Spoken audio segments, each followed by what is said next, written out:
Selamat bertemu lagi anak-anak, selamat bergabung di kelas Pak Gerard pada pelajaran kimia kelas 12 MIPA. Pada pertemuan kali ini kita melanjutkan materi tentang reaksi redoks. Submaterinya adalah redoks spontan dan tidak spontan. Suatu redoks tergolong spontan atau reaksi berlangsung jika yang pertama, logam bebas berada di sebelah kiri logam bentuk ion atau larutan dalam deret volta.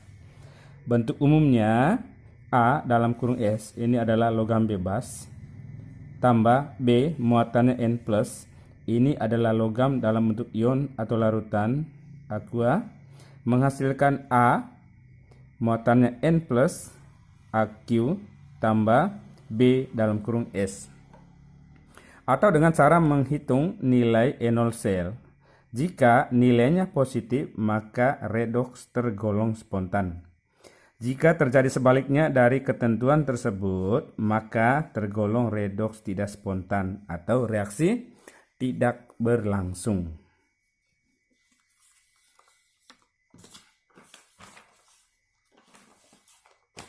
Berikutnya kita perhatikan deret volta yang dibuat oleh Alessandro Volta. Deret volta disusun berdasarkan harga enol. Makin ke kanan, harga enol makin besar. Jadi yang paling kiri ini, enolnya paling kecil. Jadi susunannya Li, K, Ba, Ca, Na, Mg, Al, Mn, Zn, Fe, Ni, Sn, Pb, H, Cu, Hg, Ag, Pt, Au. Keterangannya, dari kiri ke kanan, enol makin besar, sifat reduktor berkurang, oksidator bertambah. Jadi reduktor terkuat adalah Li, oksidator terkuat adalah Au. Yang kedua, dari kiri ke kanan makin sukar melepaskan elektron, makin sulit korosi. Jadi yang paling mudah korosi adalah logam paling kiri, Li. Paling sukar korosi adalah Au. Jadi emas itu paling sulit berkarat. Yang ketiga, logam sebelah kiri Fe dalam deret volta, ya, sebelah kiri ini Zn, Mn, Al, Mg, Na, Ca, Ba, Kli, dapat melindungi besi dari korosi atau perkaratan pada proses katodik. Contoh, diketahui data potensial reduksi standar logam Fe12 tambah 2 elektron menghasilkan Fe, E0-nya min 0,44 volt, Mg12 tambah 2 elektron menghasilkan Mg, E0 min 2,37 volt, Cu12 tambah 2 elektron menghasilkan Cu, E0 plus 0,34 volt. Pertanyaannya, nomor 1, bagaimana susunan deret volta logam tersebut? Yang kedua, apakah reaksi berikut berlangsung spontan atau tidak spontan? A. Fe tambah Mg2+ menghasilkan Fe2+ tambah Mg. B. Mg tambah Cu2+ menghasilkan Mg2+ tambah Cu.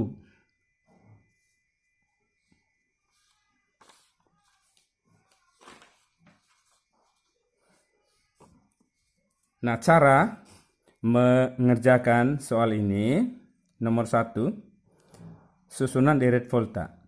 Susunan deret volta kita susun berdasarkan E0. E0 paling kecil letakkan sebelah kiri. Paling kecil adalah min 2,37 berarti Mg. Kemudian yang paling besar kita letakkan sebelah kanan. Plus 0,34 paling besar berarti ya logam Cu. Jadi susunannya itu paling kiri Mg, paling kanan Cu, berarti Fe-nya di tengah-tengah. Maka deret voltanya kita tulis Mg Fe Cu.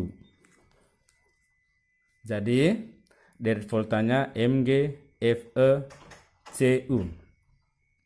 Berikutnya kita menentukan apakah redoksnya spontan atau tidak spontan.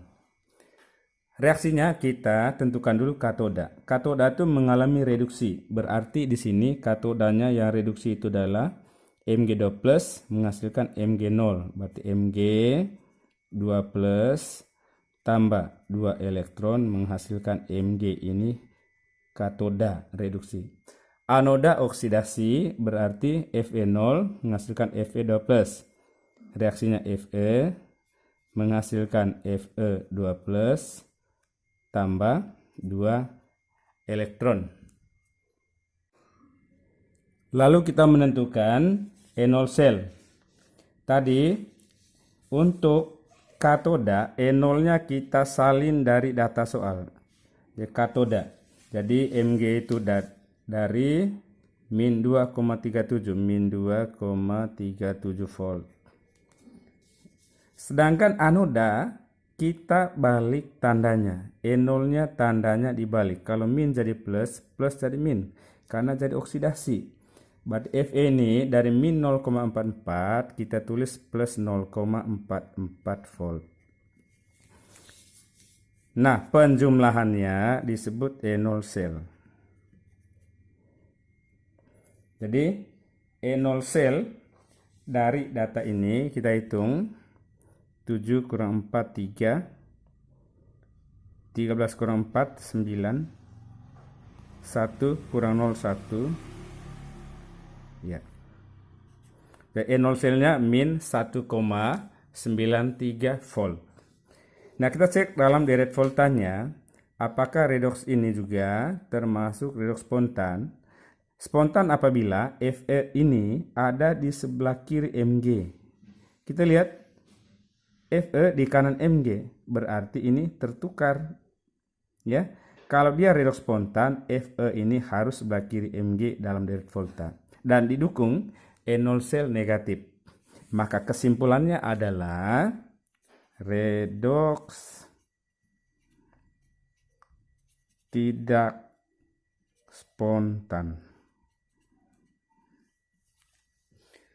Kemudian reaksi bagian B. Mg tambah Cu2 plus menghasilkan Mg2 plus tambah Cu. Sama seperti di atas, katoda yang mengalami reduksi. Berarti Cu2 plus menghasilkan Cu. Kita tulis reaksinya. Cu2 plus tambah 2 elektron menghasilkan Cu. Berarti anodanya Mg. Dari 0 ke plus 2. Oksidasi. Mg menghasilkan Mg2 plus tambah 2 elektron. Nah, harga E0-nya kita masukkan. Ingat, E0 katoda kita catat dari soal saja. Kita lihat CO2 plus 0,34 plus 0,34 volt. Mg tandanya dibalik. Ya, dari min 2,37 berarti kita tulis menjadi plus 2,37 volt. Jadi kita hitung E0 selnya. 4 tambah 7 11, tulis 1, ingat 1. 4 tambah 3 7. 0 tambah 2 2. Tandanya positif. Jadi E0 selnya 2,71 volt. Berarti nilainya positif. Nah, kita cek apakah logam Mg itu ada di sebelah kiri Cu dalam deret volta. Kita cek. Ya, ini Mg, ini Cu yang dalam bentuk ion tadi. Ya, karena Mg ada di sebelah kiri Cu, maka redoks ini adalah redoks spontan. Jadi kesimpulannya redoks spontan. Jadi anak-anak, beginilah cara menentukan redoks spontan. Jadi kalau E0 selnya positif, redoks spontan. Kalau E0 selnya negatif, redoks tidak spontan. Selanjutnya, soal latihan. Ya, soal latihan ini silakan dikerjakan dan dijawab. Jawabannya kirim melalui Google Classroom. Anak-anak, sampai di sini dulu perjumpaan kita dalam materi redox spontan dan tidak spontan. Apabila ada hal yang kurang kalian pahami, silakan bertanya melalui WA, email, atau grup kelas di Google Classroom. Atas perhatian anak-anak semuanya, saya ucapkan terima kasih. Jangan lupa selalu belajar, dan kalau keluar rumah jangan lupa menggunakan masker.